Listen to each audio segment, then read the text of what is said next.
Now we're going to get into that. Pull the chair back in here somewhere. Now we go on to the Philadelphia experiment, otherwise known as nonsense at sea. Earlier project which started this whole business off, so far as I can determine, that was the infamous Philadelphia experiment, so-called because in its final phases was conducted in the harbor outside the city of Philadelphia, Pennsylvania. It originally began back, I'll condense this quite a bit, it originally began back in the 30s in Chicago with three people, Dr. John Hutchinson Sr., who was the dean of the University of Chicago, Nikola Tesla, and a third man by the name of Dr. Kurtenauer, who was an Austrian physicist who was apparently on staff at the University of Chicago. They decided about that time to try and do something about all of the speculation rampant at that time and for years prior about things like invisibility and how could you possibly make an object invisible and so on. They got together and researched the thing and did some work at the University of Chicago around 31, 32.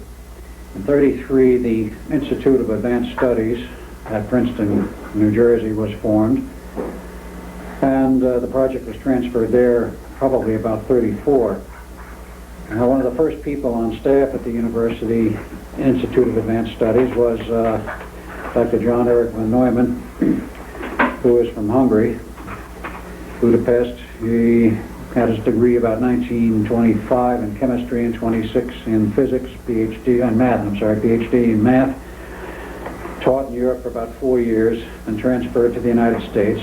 He taught at the graduate school at Princeton for 3 years and was invited to join the Institute. Other people at the Institute, of course, included Albert Einstein, who left Germany in 1930, went to the California Institute of Technology for 3 years, taught there, then went to the Institute upon their invitation and acceptance. A lot of other people showed up there as time went on. So the project expanded about 1936.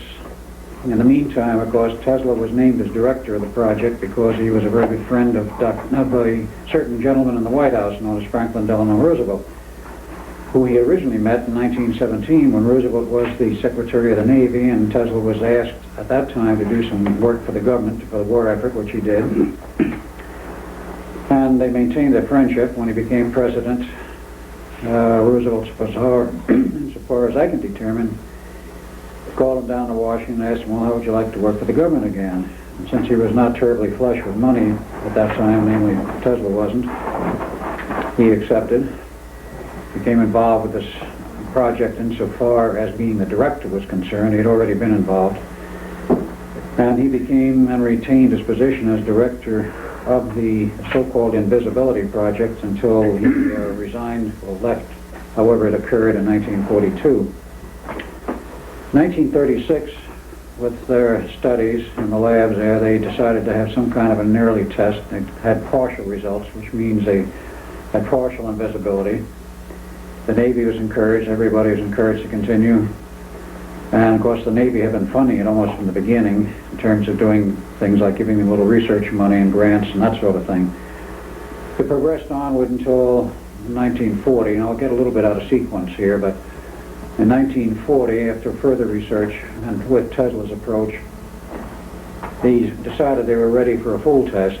And they had a small Navy ship, probably a tender, and two adjacent vehicles, Brooklyn Navy Yard, and the two adjacent vehicles provided the power and the basic drives for the coils and the equipment they had on board the tender, with cables from either side, and the idea being if they're in the area of the Brooklyn Navy Yard with the cables, if something went wrong, they could cut the cables, and if they got desperate, they could sink the ship. Well, nothing of the kind happened. Everything worked, and the project was declared completely successful. But the important point of that 1940 test was there was no one on board the test vehicle. It was strictly a dry run, no people, no personnel. It's important because of what happened later.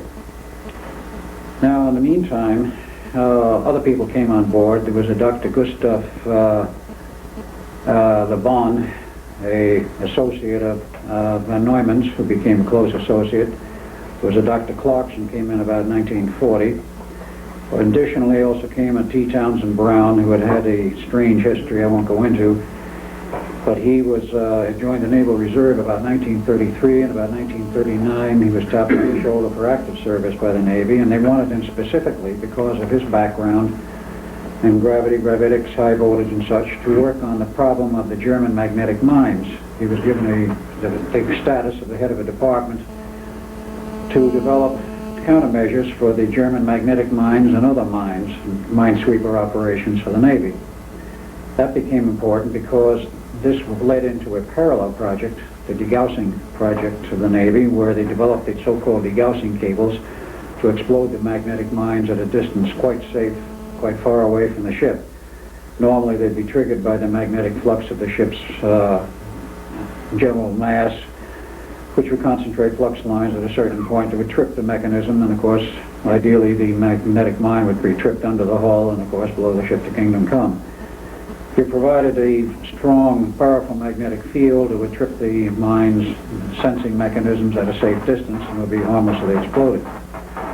That project was actually separate from the invisibility project, but was also parallel in the sense that much of the same technology was involved. Now, I became involved with this thing. We'll have to go into a little bit of a personal history. We'll again try to condense it because we are, I think, running a little late, but whatever.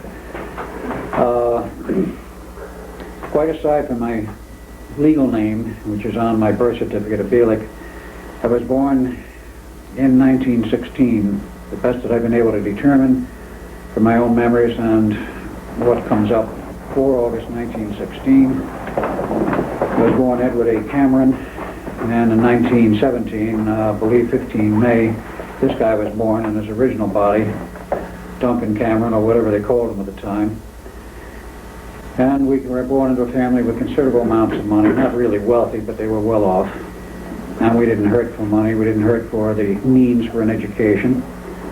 It came time we went to school. He wound up in the University of Edinburgh, Scotland, according to his readings. Took a PhD in physics in 1939.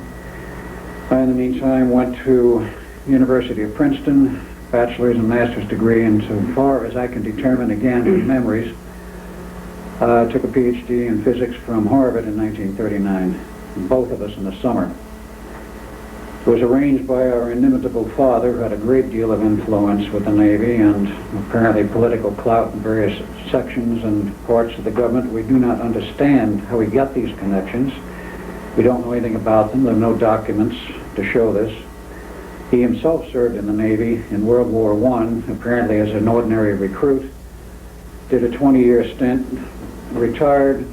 At what status, we don't know. Again, the retirement papers are missing, the separation papers. We do not know whether he got involved in intelligence or not, but it would appear that he did because of the subsequent events. He didn't work, from everything we know from that point on. He had money from the family, and he became an ardent admirer of sailboats and decided to build his own. He built one, raced it, took some trophies, would sell it and build another. In between, he was traveling back and forth to Europe, and as had been previously mentioned, he became involved in the smuggling of German scientists, Jewish scientists, out of Nazi Germany into the U.S. This ceased in 1939 when the Cold War turned to a hot war. He had connections. We don't know how they were obtained, where they went, but it was determined that the two of us would become part of this project. When we finished our education, we were invited to join and to enlist in the Navy. We were both given commissions, September 1939. And we then did about 3 months at Provincetown, Rhode Island Academy, the naval officers. In those days, they did the so-called 90-day wonder business. But we were already fairly well prepared. We didn't go through Annapolis or anything like this. And then we were sent to the project. We were there in 39 up until, for a period in 39, then through 1940. At the time of the test in the Brooklyn Navy Yard, we were on board at the Princeton Institute of Advanced Studies, and we also had, at that time, officers in the Philadelphia Navy Yard, which again became rather important later. But we did a lot of shuttling back and forth as part of our job. And one of the reasons why we were chosen was that the Navy wanted two people to represent their interests and keep full tabs on what was going on in the tests and the development of the program who were technically competent to report in detail what was going on and to report to the Navy in the appropriate reports which they required, exactly what was happening in our technical commentaries. And that's why the education. There's also another aspect of this involved that, aside from Tesla, who did not have a good formal education, he started out, but in 1979 his father died, and his first year in the university was terminated, and he had to go to work. Came to the U.S. in '84. He had enormous insight and an incredible intuitive insight, and solved his problems in that manner very competently. He had a perfect track record. But unlike he, Van Neumann had a PhD in math, and his mathematical background was in the turn of this century. And before he came to the United States, he met a number of other people. J. Robert Oppenheimer was in Germany at that time. He became important because at a later time Oppenheimer was involved with the atomic bomb project, but not with the invisibility program. Additionally, he met Dr. David, what was the mathematician's name? Hilbert, who was a genius of a mathematician. He developed all kinds of new math. He was essentially contemporary with Van Neumann, who was born in 1905. Hilbert was born about 1912. And he had a PhD in math, but he developed whole new systems of math, about 5 different varieties, the most important of which, and for which he was well known, was a so-called Hilbert space. And this was a new means of describing mathematically multiple realities, multiple space, which became a very important project. Van Neumann met him about 1925-27 in that period, and took a lot of Hilbert's work and ran with it, and Van Neumann in turn developed all kinds of new systems of mathematics of his own. He was also known as a real genius of a mathematician. He was considered probably the most outstanding mathematician of this century. Some people think he was better than Einstein, and most others don't agree. But he developed many systems of his own which became important. There was another man who was also very important as a mathematician, of which there was virtually no traceability at this time. He was an American by the name of Levinson, Dr. Levinson, born 1912, died, as far as I can determine, 1976. He has published 3 books on very involved mathematics. I finally was able to hold in my hands 2 of those 3 books. I found them very recently at the Institute of Advanced Studies Library in Princeton. Never been able to find them anywhere else, but no history of Levinson himself. And he developed what was even more important, the so-called Levinson time equations. With that as a background, they were able then to go on and develop the whole system of the visibility project as applied to a large hard object. Now in 1940, as I said, the test was successful. The Navy then decided they would go full bore, finance the thing with unlimited funds, and classify the project, of course. And we were part of it. Well, in 1941, the project was going on, and of course Tesla had full-bore enthusiasm from the Navy, and they had full confidence from the President and everybody else to go ahead. While we were at sea, because they decided the 2 of us needed some sea duty, so we spent a year, 1941, at sea, in the USS Pennsylvania, as I remember, which toured the Pacific. It came back to Pearl Harbor for some repairs and dry docking in October of 41. We took some leave. We went to San Francisco. The 5th of December, we were about to board the plane back to Pearl when we were stopped by a captain who was just getting on the plane. He said, "Gentlemen, your orders are canceled. Come with me." So we went Vice Admiral Hal Bowen Sr., who was the then director of the Office of Naval Engineering, which was abolished in 46, but he was in charge of all of the research work for the Navy.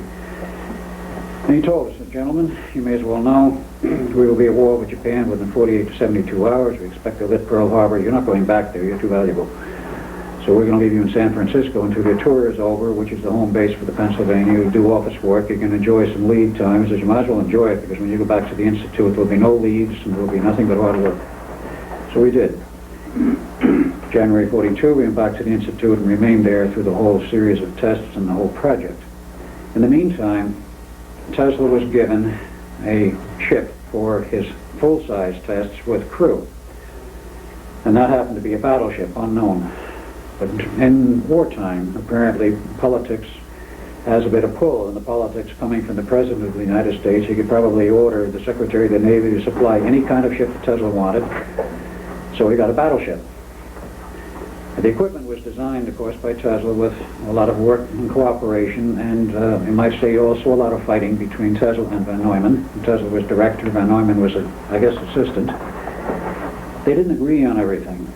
Van Neumann had a great deal of respect for Tesla's ability, but they didn't agree about everything. Tesla was insisting, as the date approached for the tests on the battleship with personnel, that they were going to have a very severe problem with personnel. He said flatly, he says, you cannot employ the large amounts of power required to make a ship of this size invisible without having a very disastrous effect on the heads of the people, or the minds or the bodies of the personnel involved, because you're talking megawatts of RF power, enormous amounts of power in the coils, which in the early phases were like degaussing coils, were wrapped around the hull of the ship, but the later design was a set of 4 coils mounted on the deck of the ship, specially designed Tesla conical-shaped designs. And just interestingly enough, every transformer design ever built by Nikola Tesla was conical, was not round core, it was conically shaped, tapering towards a point at the top. Well, he knew he had a problem, Tesla. He went to the Navy, asked for more time, they wouldn't give him more time. He says, you have a deadline. And he had already been advised, and here we have to backtrack a little bit into the history of Tesla. By his own statements to the press in 1900 in Colorado Springs, he said he was in contact with intelligences from off the planet Earth, very coolly received by his scientific colleagues. He made the same announcement to the press in 1923 at the time of the Mars approach, the close approach in 23, and he made another announcement after that. And according to 2 people I know personally who worked with Tesla in the period in the late 30s and the early 40s, he had a great deal of RF equipment in his New York labs. He had 2 of them, actually. His residence at the Hotel New Yorker and a receiving station there. And he also had lab offices and the lab operation in the top towers and the top floor of the Waldorf Astoria, and his transmitters were located there. At least one of these 2 people said he was in contact with somebody off planet nearly every day. He says, I didn't understand the equipment. He says, I know he was. The inference here, and the data I have, is that he was in contact with the outside, and he was getting information which says, you've got a very serious problem. You've got to solve it or you're going to lose people, they'll be dead. And so he went, based on this, to the Navy. The Navy would not give him additional time. He says, I know how to solve the problem, but he says, I need more time to design new equipment. The Navy says, there's a war on. You can just make it work. Don't change anything. Make it work. You got a deadline. So he took the only way out he knew, and that was to sabotage the project for the test which came up in March 42. So he just detuned the equipment, so when the switches were thrown, nothing worked. I mean, the transmitters lit, the tubes came alive, and power was consumed, but nothing worked. No field effects, no invisibility. So he says, well, gentlemen, I guess I goofed, and it's time to leave. You have a very good man here who can take over the project, Dr. Van Neumann. I'm leaving. Bye. It's debatable whether he left or was fired, or whether they said, you were fired, and he said, you can't fire me, I quit. In any case, he left. And that was the end of Tesla insofar as that project was concerned. What year was that? That was 1942, March. Van Neumann took over and he looked at everything. He said to the Navy, he says, I've got to make a study of this. It obviously failed. He says, I don't know what's wrong, but I'll find out. He says, I need time. The Navy couldn't say anything. He said, give him the time. So he went ahead. We were working with him at that time. We were back and forth between the Philadelphia Navy Yard office and, of course, the Institute. I don't know where we spent more time, probably at the Institute. So Van Neumann made his own study of it and decided to change things around, and they still had the 2 generators that he proposed to use. In the meantime, he didn't have the battleship. It was a ship of the line that went back in service.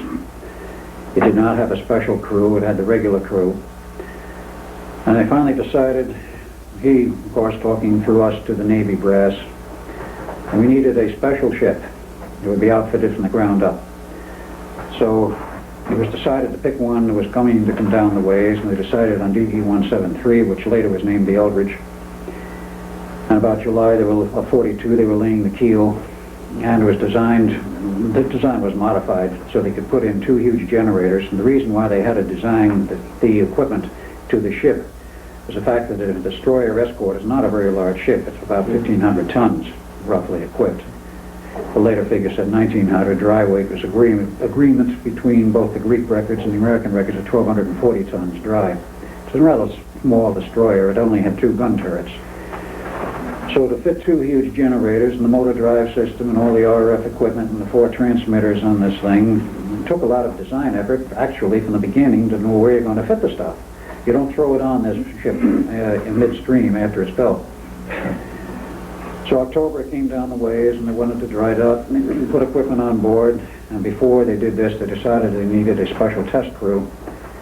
Selected about 33 people, all volunteers, trained them up at Groveland, Connecticut from about September to December of '42, and they graduated, and the picture still exists of the graduation class. And who was ahead of the class but our father? This picture there with a naval uniform and a cap and scrambled eggs and the whole bit. Still don't know how he got involved in this, but he could have transferred between the Navy and the Coast Guard because there is a letter of citation still on the records, which Duncan has had, I believe, I don't know if you think he still has it, I've seen it, a letter of citation from the Coast Guard for assistance during the wartime period, meritorious assistance for during the war for the Coast Guard, etc., etc. And this was the Coast Guard Academy at Groveland where this crew was trained. So they came back to Philadelphia. And the work continued. The equipment was outfitted. And they started after the ship was not seaworthy, but actually out of dry dock, sitting at the dockside in the Philadelphia Naval Yard. A long series of tests began, a lot of modification equipment. Along about March of '42, Van Neumann started to shake a little and became concerned that maybe there's a personnel problem. And he started to agree with it because Duncan and myself were both pounding on him, saying, there's going to be a personal problem. You can't turn the switch on. You're going to possibly kill people. Tesla said so. Well, to mention of Tesla's name, he got very upset. He would fly into a rage, eventually got over it. But he agreed, yeah, maybe there is a problem. What do we do about it? He decided to put in a 3rd generator and modify the system, and at that point he still had time to do it. So he ordered and had installed a 3rd generator along about May of '43, and it never worked right. It wouldn't sync with the other 2. The other 2 generators, I might add, were driven off a single motor and a gearbox, right-angle gearbox drive with special electronics to synchronize the generators, because with a motor of about 750 horsepower and a gigantic gearbox is required, those gearboxes were sloppy. You could not mechanically synchronize the generators. They had to be an absolute electrical sync, so that was accomplished by other synchronizing means with special cabinets. And there's another man whom I know of who designed that equipment. And he's still alive, too. Anyway, the 3rd generator never worked right. Finally, it went out of control one day and zapped one of the individuals who was assigned to us as a technician, a Navy man, first-class specialist. He was laid out completely unconscious in a coma. They hauled him off to the hospital. He recovered 4 months later, was never part of the project. So Van Neumann finally said, all right, that thing's no good, pull it out, back to the original design. On this went, finally had the sea trial for the ship about mid-June. July 1, they decided to go into the final series of tests and preparation. So about July 20th of '43, they decided, well, I guess it's ready, going to make our tests.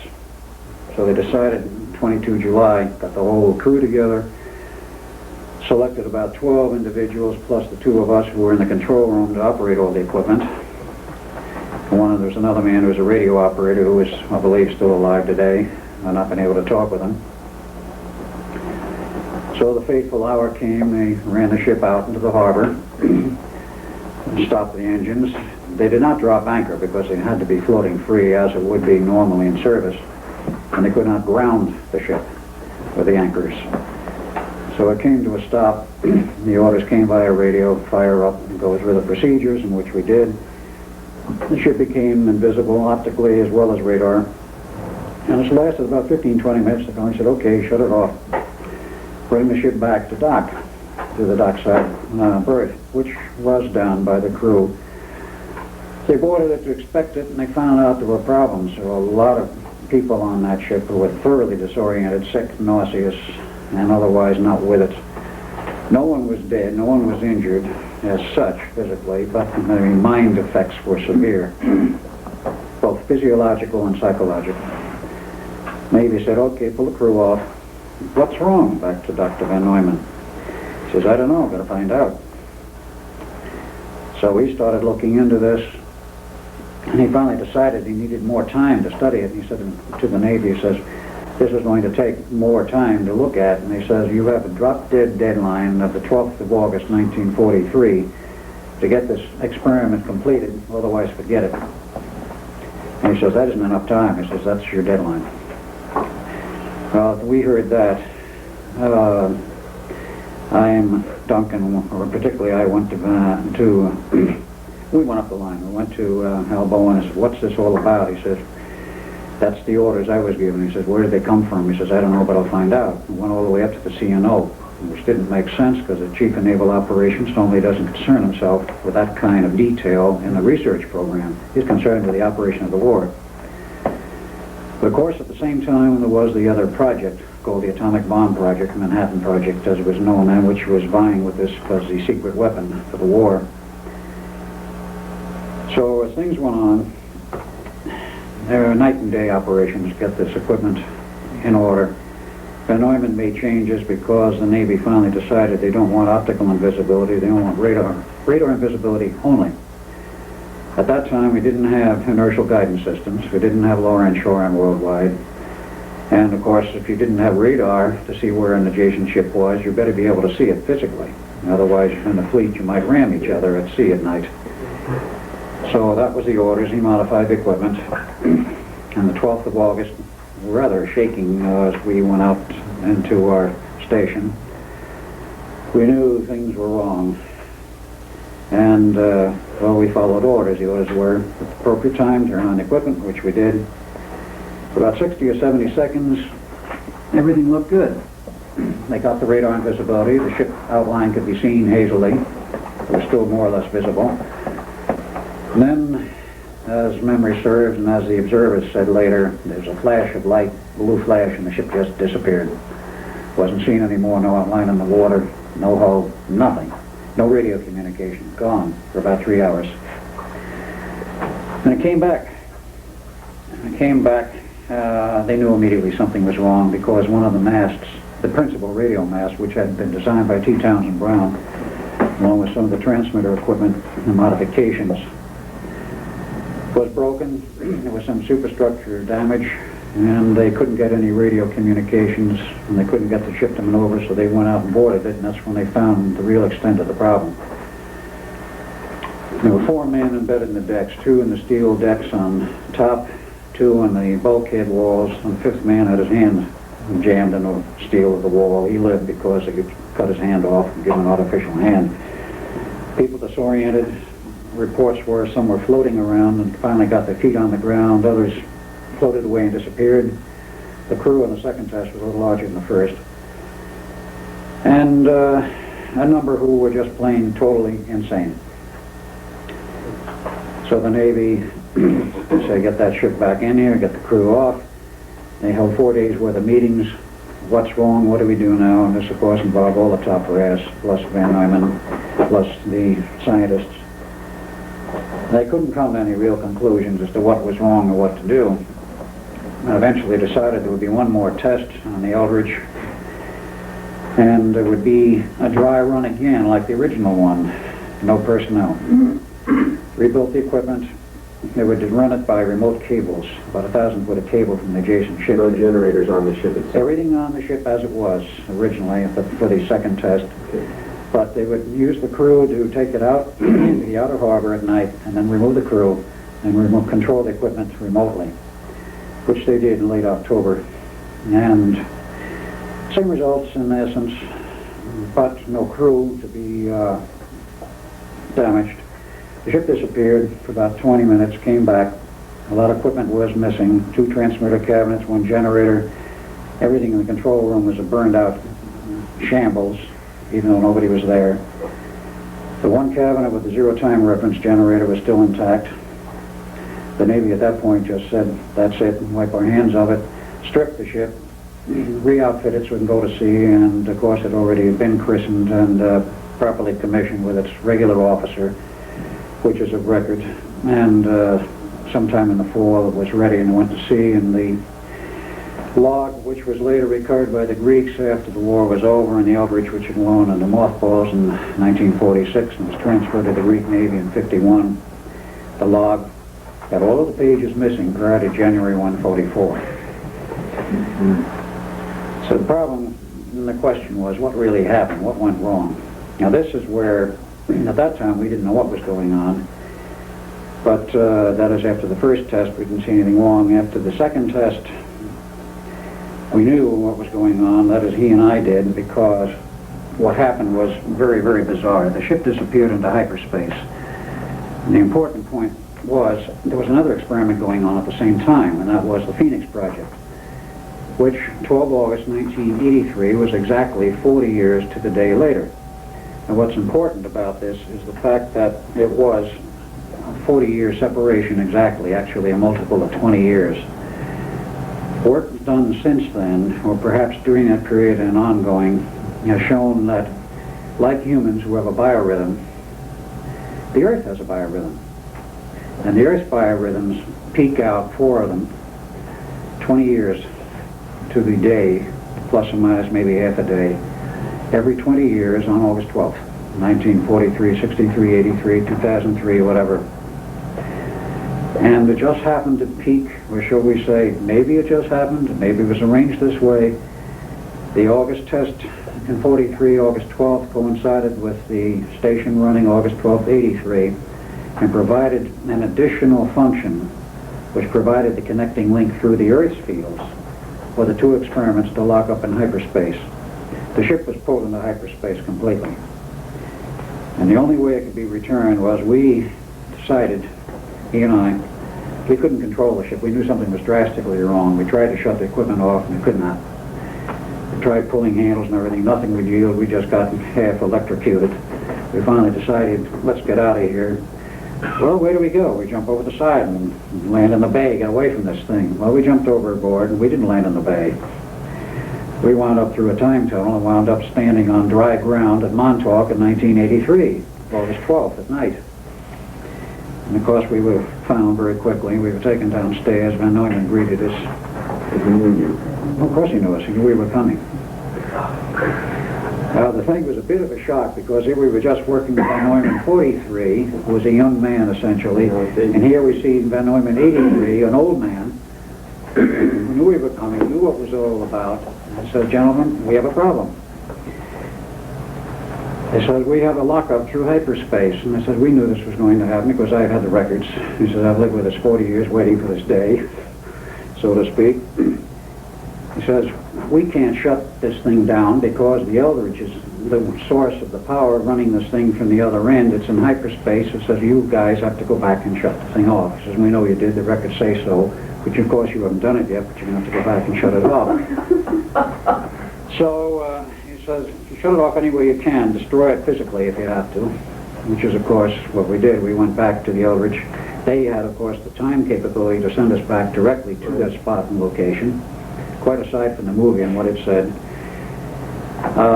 We went back, we took out the axis, and we just started cutting cables right and left till the generators shut down and the equipment was off. We smashed tube banks, we smashed equipment, we cut cables, we cut everything in sight.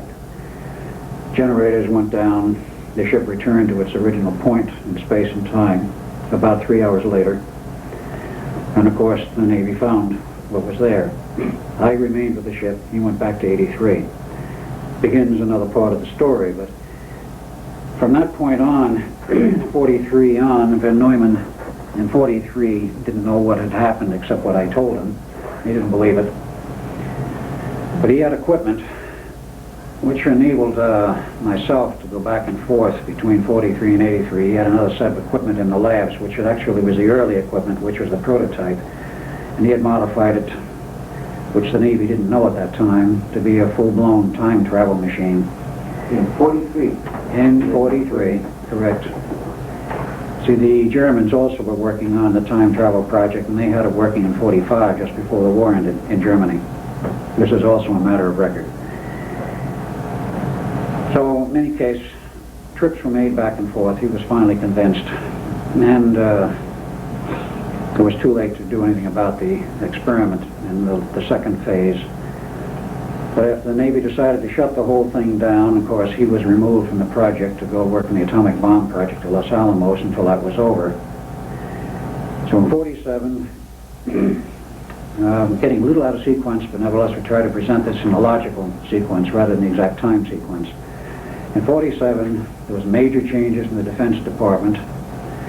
You had the Department of the Air Force created. The Navy's function was somewhat altered. The Army was altered. The Department of Defense was set up, the Pentagon, the Joint Chiefs, all of this.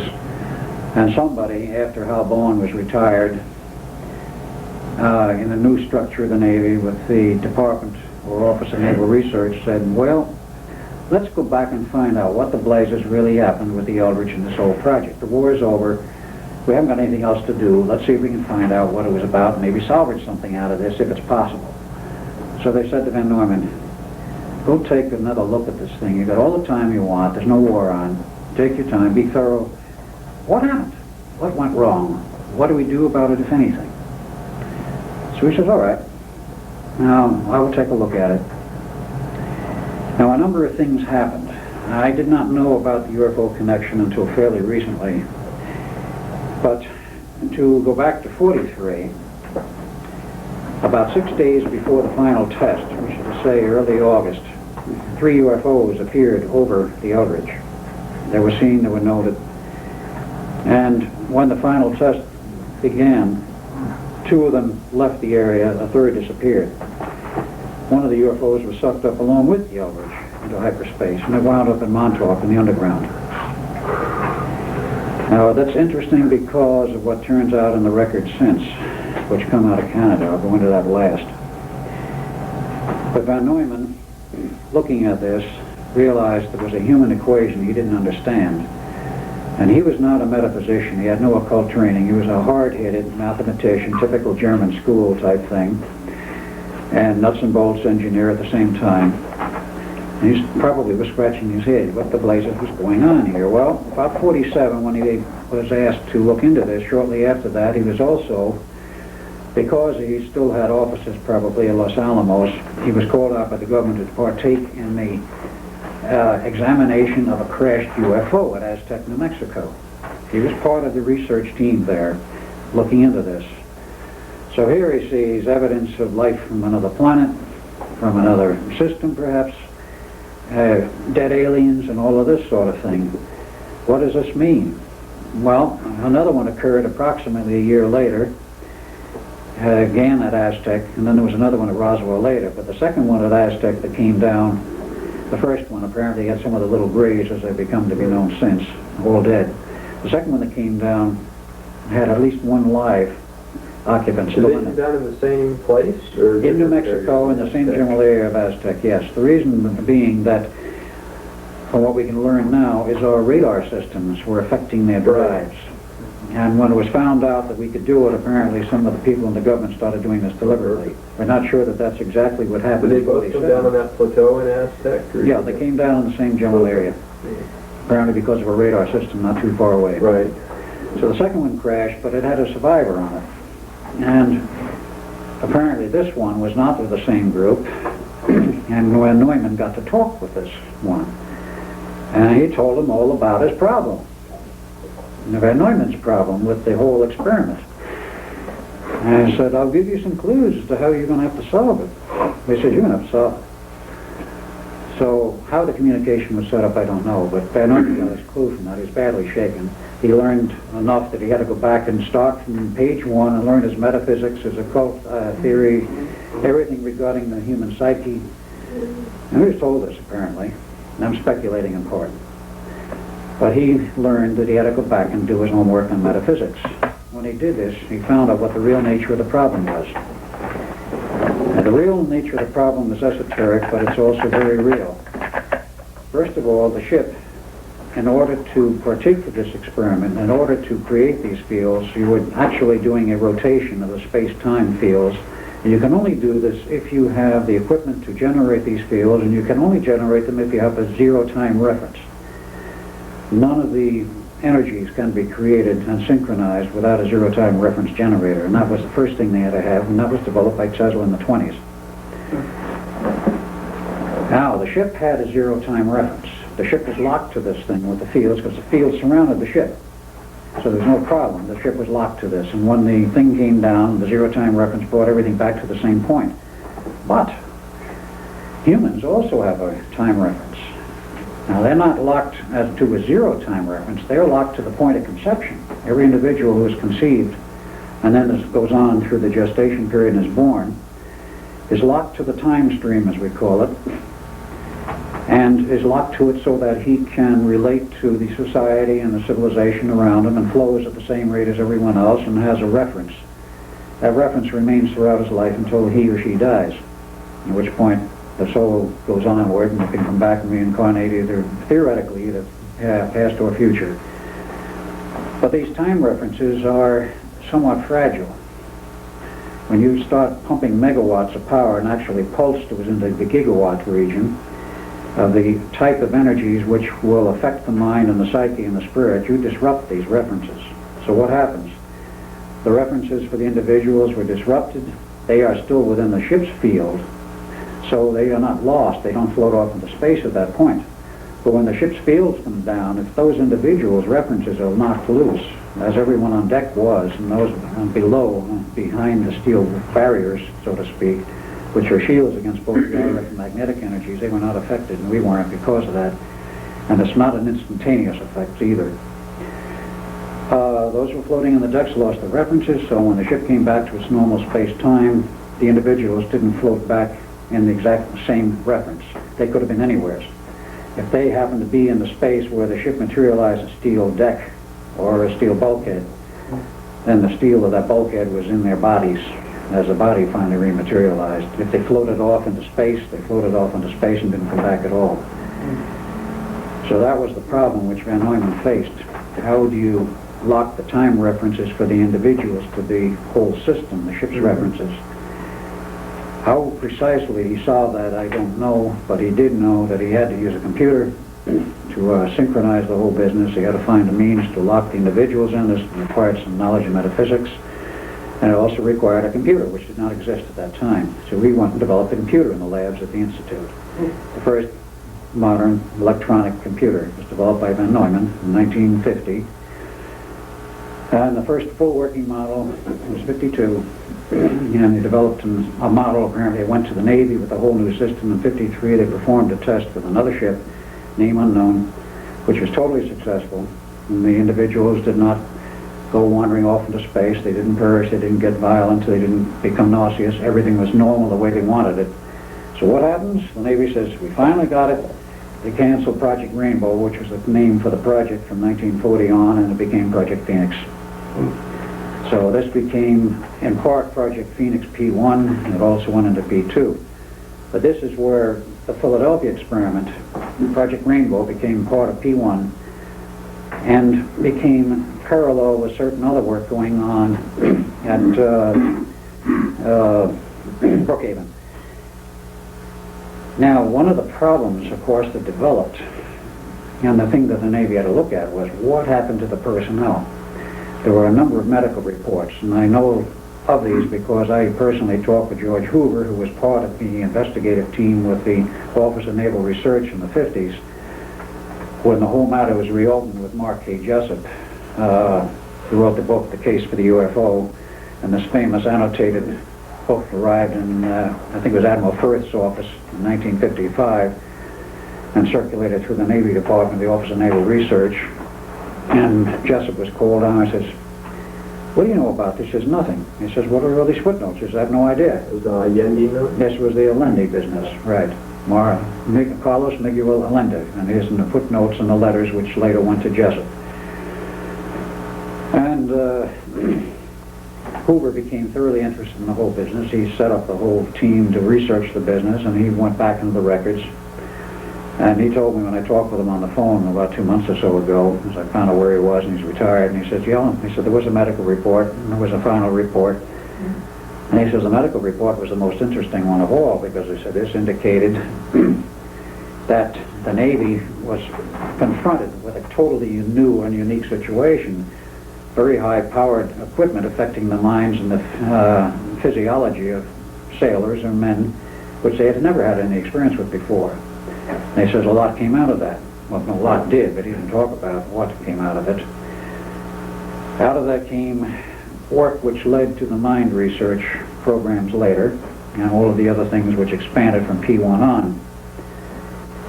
And they also found that certain aspects of the whole Philadelphia experiment and restudy involved mind potentialities for mind control, certain other things which they noted where some of these people faded out of our reality and then would fade back in a totally involuntary manner. Very strange phenomena, but all of this became part of a larger research program later. So the thing was salvaged in that sense.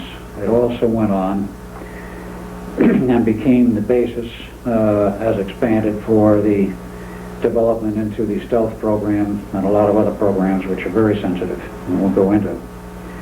But what happened to us? Well, in 47, the Navy decided they didn't want me around anymore, or somebody decided they didn't want me around anymore, and I suddenly disappeared one day, according to one Navy man who's still alive, who was in that period. And I wound up in 83. And in the interim, now it becomes very difficult to understand at this point. Here I was in 83, just sent there from 47. I was already there in 83 working on the Phoenix project because of another huge time loop. He was there working on the project in 83, and he was also there because of the Philadelphia experiment. So they had to take great pains to keep myself and myself apart, if you understand what I'm saying, and himself apart. Because of two people running through a time loop, the same person, absolutely, through a time loop, meet each other, it's a disaster. So they took a great deal of trouble to keep us apart. But in any case, they sent me to 83. They decided on how they're going to handle the project. They wanted to bury me and anyone else that had any connection with the Philadelphia experiment, totally brainwash the individuals, and wipe out all memory of the experiment and anything connected with it. So they did that to me, and in the meantime they had also developed some other hardware which was known as the age regression techniques. Now this also goes back to Tesla. His last project before he died, if he died, in 43, was again communicating with his ET friends. They had told him how to solve the problem. He went on and developed a system for what he thought would resolve the problem of the sailors or anyone on board these ships after the experiment, if they had lost their time locks, to reestablish them in another point, possibly, where it would be more stable.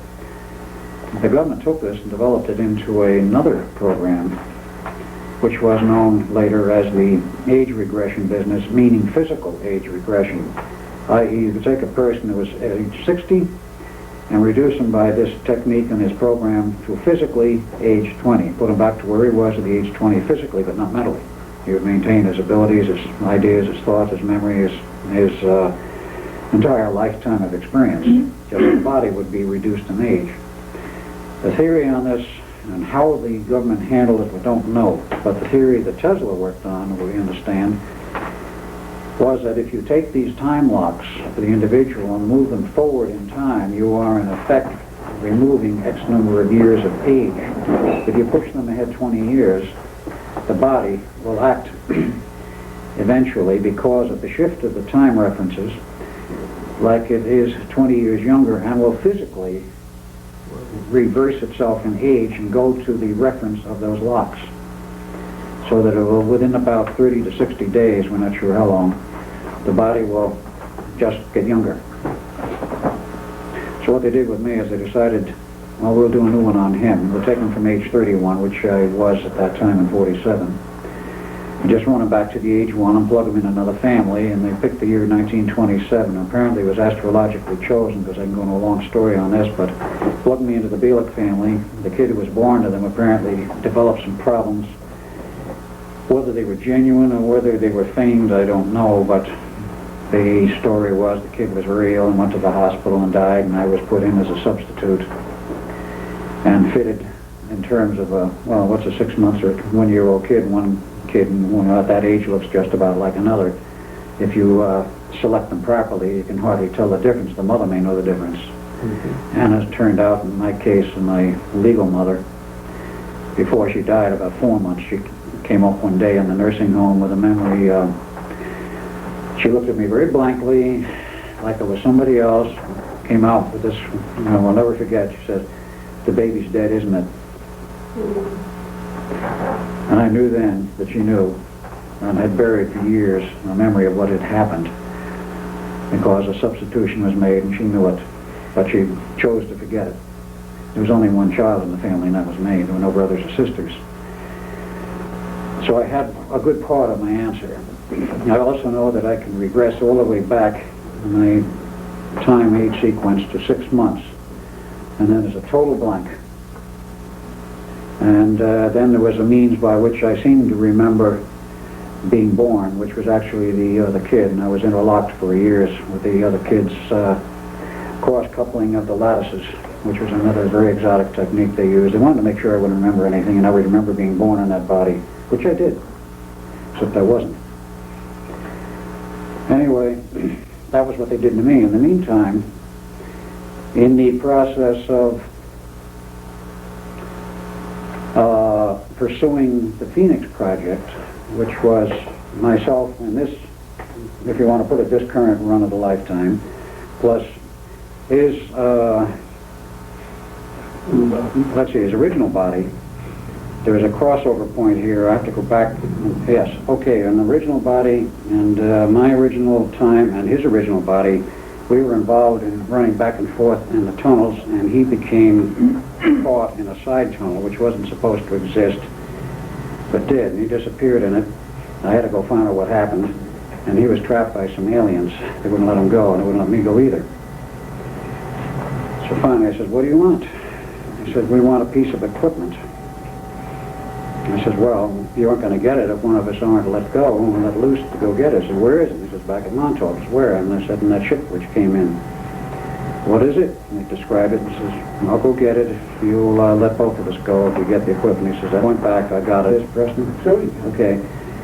It was the charging device for the crystal which was used as the drive for the ship. It was not understood at that time what it was, and they didn't want us in our society and civilization at that time to have it. This is the original Tesla design? No, this was the ET piece of equipment, Oh. ET equipment off the ship. They wanted that charging device back, so we didn't have it. It was agreed if I brought it back that they would release both of us. They got it, they released us. In the meantime, unbeknownst to them, his time locks dissolved because they didn't have a reference in the time stream. We were in a time zero artificial reality which they had created. So when we went back, no time references, his body starts to age very rapidly, like about a year per hour. So in 21 days, in spite of best efforts, the original body died. It was arranged in the meantime. I go back and see the father, "Hey, get busy, make another son." That son was born in 1951 and 1963 at the exact node point between the 20-year sequence. He was a walk-in into that body at age 12 from 83. Now, how all of this was accomplished in terms of technology and metaphysics, I can't answer, because I don't know, but it was done.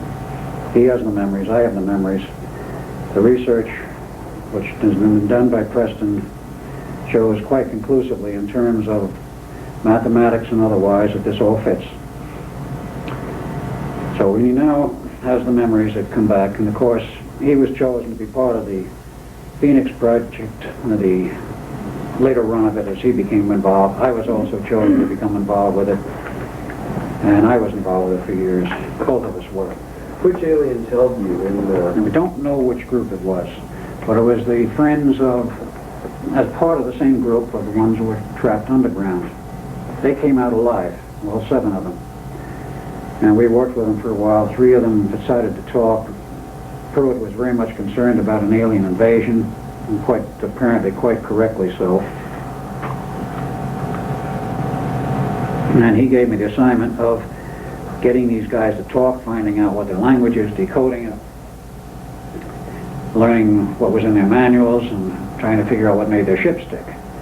Well, this is a little bit out of time sequence in a way, but nevertheless, we don't know where it fits in terms of absolute time and not temporal time to the stream. But as I remember, 3 of them talked. We learned what we needed to. The other 4 didn't like it. They never talked. One of them was apparently the captain of the crew. They murdered the 3 that talked. Those 4 were then put in deep freeze. And there they remained until the station went down. All power was shut off eventually, and they probably deteriorated after that. Now, were they captured like in 47 time or in 83 time? 83 time. They started in 43 and wound up in 83. And they didn't get back like you did? No, they did not get back. So the others that we ran into on the side chute of this tunnel, we were told never go down the side chute. He said, well, they don't exist theoretically, but we know they're there. They've had reports, apparently, of he said, don't ever go down and go through the main tunnel. For some reason, he got distracted on the side tunnel. Why, we don't know, but it happened. What did you learn from the aliens? You said you had to speak with them. Did you learn about their hieroglyphics, their language, or We learned about their language. We were able to decode their manuals, and the concern was this a vanguard of an invasion force? And? I'm not sure what really came out of that. This was in 83. This was in the, well, maybe it was 83, maybe it was. Right. I say I don't know the exact point in temporal time because I've been involved in that project at so many points Right. that when you're taken back to your point of origin, you're automatically erased, and you don't really know where that time was. I know that the first time period I was involved with the Phoenix project was out of Hawaii in '56. They just pulled me forward into the time period where they were operating. Can you read hieroglyphics? Hmm? Their hieroglyphics, can you translate it? If you Not saw now. No, I did then, but I can't do it now. Totally brainwashed since. When the project went down, we're all being brainwashing. Only in the last year have I started, year and a half, have I started to come back with any of the memories of the the Philadelphia experiment. And only in the last 6 months have I started to come back with any of the real technical knowledge. How have you come up with these memories? They just come to you, or has it been like through his Hypnosis? machine? Or? The memory process, well, it started basically in August of '85 when I came after the USB conference where I met Duncan and Preston. I had known Preston prior to this, that particular conference. But he invited me to come east sometime and see their lab and possibly become a part of the lab. And I said, great. So my job collapsed in the meantime. I said, okay, you want to come in up in August? And he says, fine. So I was there a few days. I was going to be there just a weekend. I wound up being there 10 or 12 days. And after about 3 or 4 days I was there, and Preston says, I want to show you 2 guys something. I'm going to take a trip out into the eastern part of the island. Well, what he did is he took us to Montauk. Now, I had never been there prior to this, I thought, and he had not been there prior to this, he thought. And they took us out, and we were picking up and monitoring, and he was checking our monitoring of what we felt to see whether... Monitoring with what? The fields in the area. As we approached the town of Montauk, we were already feeling some pretty heavy crap. And as we got out to the area of the base, where we parked the vehicle, which was in the parking lot of the park, and then walked in the base. As we walked in, we started to hear, what the blazes is this going on here? This is horrible. This isn't broad daylight.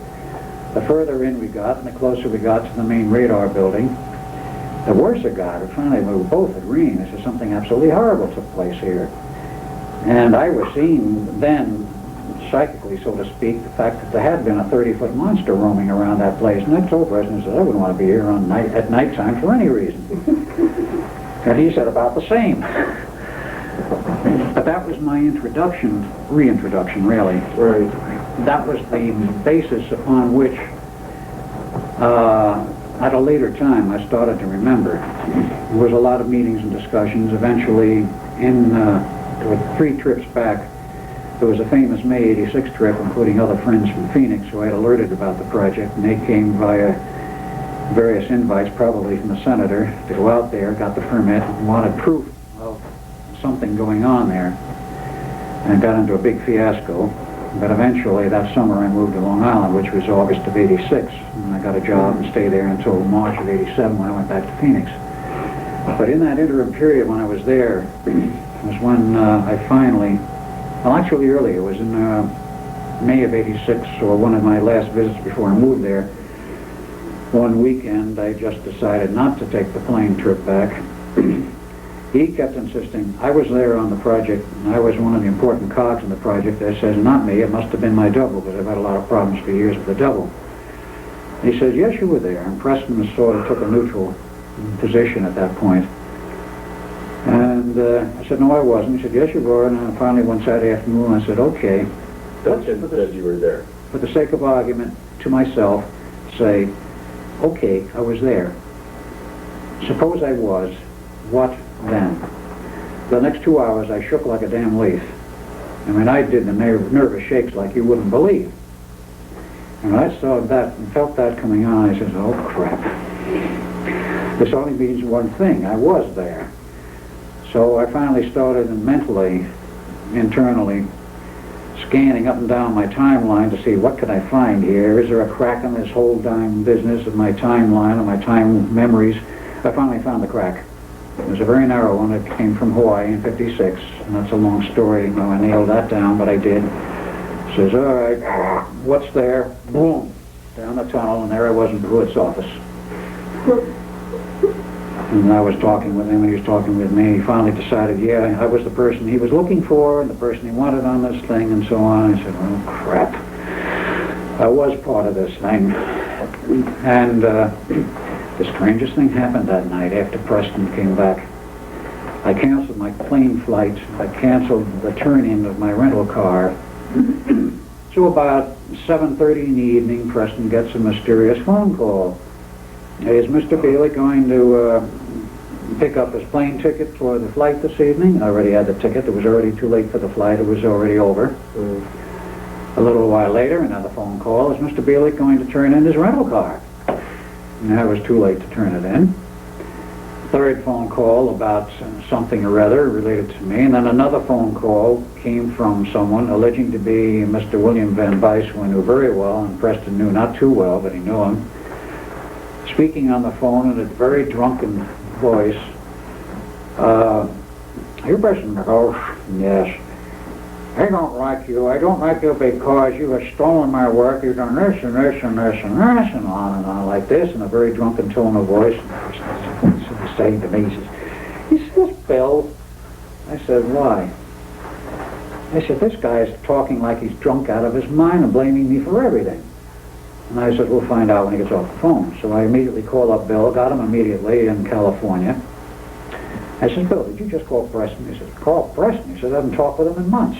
And he was perfectly sober. And I knew he was sober because he'd gone on the wagon, on the water wagon. I said, why? And I told him why. He says, I didn't call. I said, I don't know what this is all about. This whole string of mysterious phone calls that night, which we had never been able to figure out where they came from. But it meant I'd hit the jackpot. And somebody was monitoring the fact that I had finally tumbled to the Phoenix Project. Well, so far as the Philadelphia experiment is concerned, how I remember that is somewhat different. In 1984, the summer of '84, about August, E.M.I. Thorne of England released a movie entitled The Philadelphia Experiment, which a lot of you may have heard of. And that showed at Sedona, Arizona for a week. I was in Sedona at the time. Friends went to it. They didn't invite me. And I went and was going to go see it, but I never made it. And 2 weeks later, it was totally missing from the American scenario. It was gone.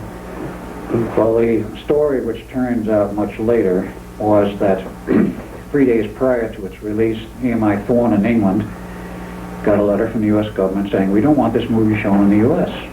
We just don't want it shown. E.M.I. Thorne said, well, what do we do? I said, well, let's play dead like we never got the letter. We already have our commitment dates for release in the U.S. We'll just go ahead and release it, which we did. Got another letter from the U.S. government. We don't want this movie shown, period. So E.M.I. Thorne couldn't ignore the second communication, so they fired back, and if you want it stopped, they said, you're going to have to get a federal court order banning it. And they said, we will. And they did. Banned for 2 years.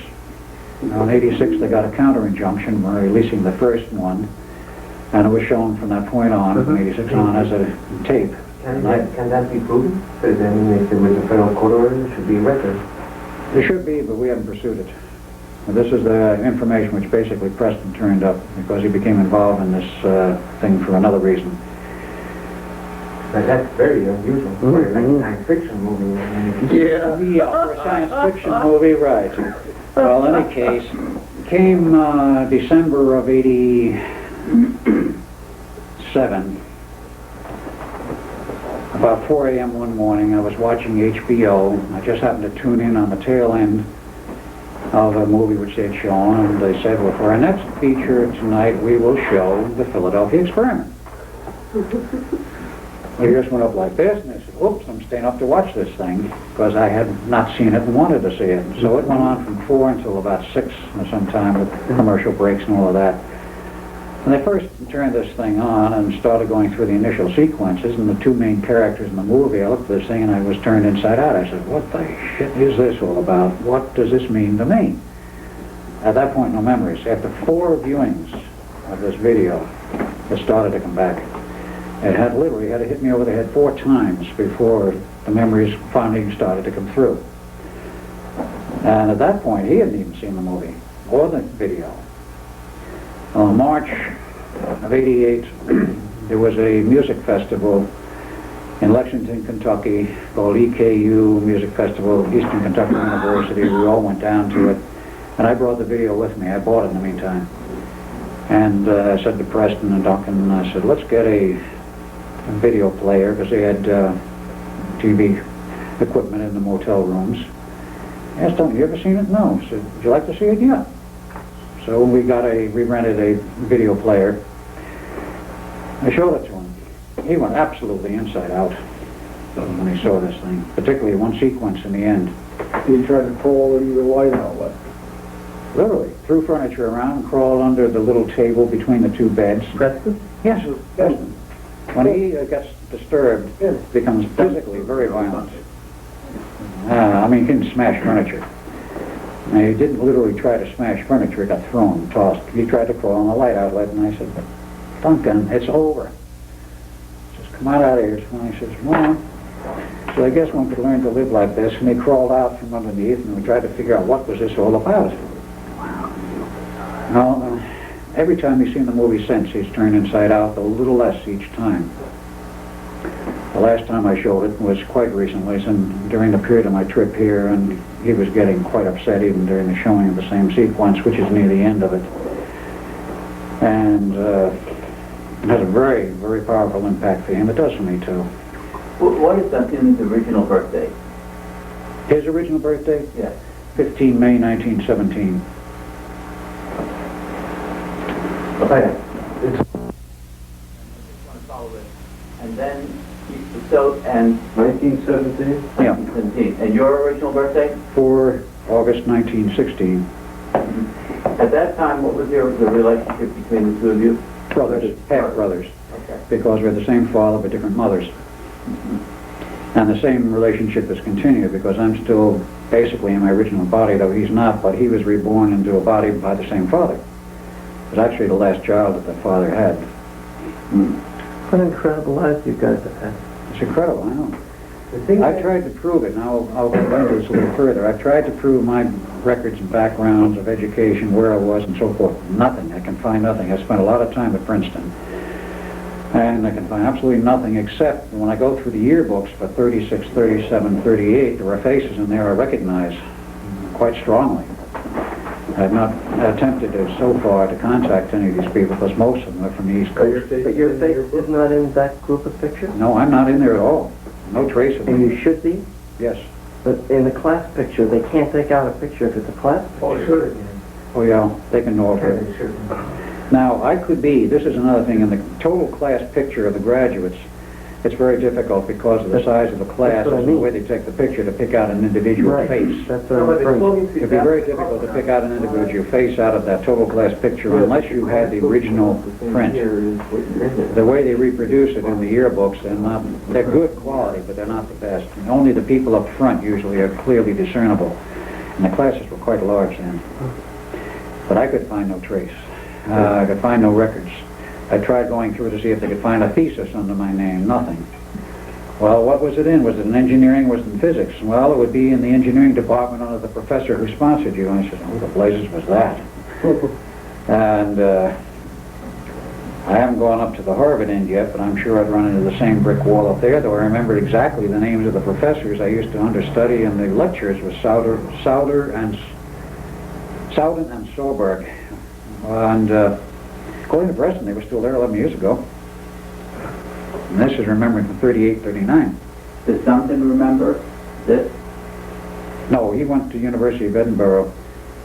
Now, although I do remember he came down when my father was sick once. He came down, flew back to the States and stayed about a week, and I invited him to come into one of those classes just to see these two profs who were so outstanding in their teaching of physics at that time. They had enormous classes. I mean, these were lecture hall type things, but they had enormous following, an enormous number of people because he taught physics in a very interesting and very understandable way, even though they were going in the deep end of the stuff for their PhD. They had an enormous amount of interest and enormous following, and they were very, very popular teachers right up to the point where they retired. And both of you served in the Navy and were brought in by your father. That's right. Father's dead. Into the Philadelphia experiment. You then moved forward in time to 83. Right. And then you went back. We both went back. I stayed back. He went back to 83. He returned back to 83. So, but then there were some trips I can't chart too well, backward and forward. And there's in one of those trips which were involved as connected from the original Philadelphia experiment, though he was back up in 83, there was a side trip. It was connected with that UFO business that came through with us, in which we got trapped and he lost his time locks and he died. But did you live through the 50s and 60s and so on, or you skipped that time? Oh yeah, I did. Duncan didn't, He was reborn in 51. I see, yeah. Duncan doesn't remember rock and roll music. I actually remember the introduction before, 62 or 63, I think it was. Rock and roll was introduced around the early 60s, wasn't it? Now I'm talking about he doesn't remember songs that go back before 63. Now I have all that stuff in my CD collection. Hey, you remember this? No, I don't remember. I've heard it later. So when you were reborn in 51, then you lived a normal life went through school and stuff like that? Well, when he was put in 63, the memories he had before 63 are very, very sketchy. Right. You know, the memories from the original entity, whoever or whatever the original entity was. He doesn't have much today. As he'll tell you, he has essentially sketches, bits and pieces of it. But 63 on, then you relived a normal life or whatever, went through high school and whatever? Oh, yeah. Yes. Right. But then you wound up in Montauk? He was recruited for that later, yeah. So you were How long were you at recruited twice Montauk? Do you know how many years? He started about 74. Until 84? 83. Yeah. The thing that early 70s. puzzles me a great deal is like the circumstances of the script and the production of the movie, because obviously Right. all of it is true except for the romance part. Yeah, So where did they get that from? So Where did these English people how could get they the get that stories? close? When none of us knew Do you about want to say anything on that, or do you want to leave that sit? If we will leave, that's it. Okay. it. Oh, God, they got to teach us again. We can speculate on how they got the information. What They somehow I acquired it. I was familiar with the movie, and I remember John, when we saw it Well, together, let's it say lasted this for about weeks. it. Let's say this about it. How many people here know who Aleister Crowley was? Oh, of course. Of course. All right. How many people believe Aleister Crowley could pull stuff from the future? Okay, let's also now. Yeah, maybe. Aleister Crowley would have needed a very strong witness. He drew the first grade. So that he would need a very strong witness in the future to pull this. Now let's discuss a prior life that I have had. I was born in 1820-something into a family known as the Wilsons. I was Preston Wilson. Guess who my brother was? Marcus Wilson. And guess who is Marcus Wilson today? Do you remember? Yeah. Do you remember? Now, guess Things never what change, right? company the Wilson brothers owned in Britain, in Scotland? Thorn Industries. That's Thorn EMI. Guess who was also very heavily tied into the Thorn-Wilson connection? Alistair Crowley. Who is Alistair Crowley? I don't know. Oh, he was a dark magician. He was a very dark magician. He was a black magician. Very By black. some people's descriptions, he was questionable, but he was into magic, the Labor 666, the Right. book called Magick, and this whole business. He was infamous the Golden in England Dawn. in the turn of the century. Yeah. Now, I know this because the historian for Thorn EMI came and asked me, do I have any idea why the name Preston B. Nicols is in the Thorn archives?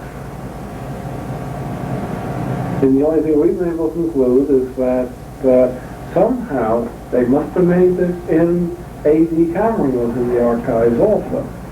Somehow, Crowley, we think, through his abilities, made connections to he and I in the present and got the whole Philadelphia experiment story and recorded it. He may also know the whole Phoenix Project story, too. Who knows? There's no record of all of that, him being connected to all of this stuff. Say again? He died before Not in EMI's archives. Is it in their archives that there's any connection between him and them? Is there anything written about that? No, but if you look in Alistair Crowley's book, you'll see references to Preston and Marcus Wilson and a scientific instrument company, which of course was Thorn Industries. And what did you do in those days as that type of person? What were you? Scientific instruments. Yeah. We were the owners of the company, he and I. And I told you that We inherited it from our father at that that in time. lifetimes past that you had to have extraordinary knowledge, that you would learn this on your own. You had to. That's just so clear. So the movie was British and complete, Yeah. except for the actors. Yeah. Yeah. And it was filmed, well, it doesn't matter. Filmed in the U.S. I basically. didn't realize it was a British movie. Well, it was essentially filmed here. I mean, it was filmed here. It was backed by the British. So, first of all, the U.S. government wouldn't let any American company even start it. They sort of snuck it in under the nose of the government. I'd like to just ask a quick question. You know, with regard to these people that were dragged into this Phoenix program or whatever it was, I've had certain stories that have come up as far as ufology goes, which may be related, of people seemingly getting into trouble and the government coming along and just getting them automatically out of trouble as if they meant something to the government, although no one knew what that was. Do you have any knowledge of that? Not today. Oh, okay. In other words, one of these young people, right, who had participated in this really got some serious trouble later. Yeah, they could get them out. Yeah. You think they would? Sure, they can get anybody out of trouble they want. In order to maybe protect some Look, people? with the way the CIA and NSA can erase all records of individuals, the CIA and NSA could get anybody they want out of any problem they get themselves into, even the highest crime in the land, murdering somebody. They could cover it up entirely. Nothing else they'd grab everybody involved and do the memory erase number. Just to change it around a bit, the CIA, NSA, all those people of power, they must be able to go into the future the way you guys did or can, Yep. and they must see that soon there's going to be extraordinary changes on this planet, and I wonder how they handle it. I wonder if these guys think that they could change time for themselves. They believe they can. They think they can, yes.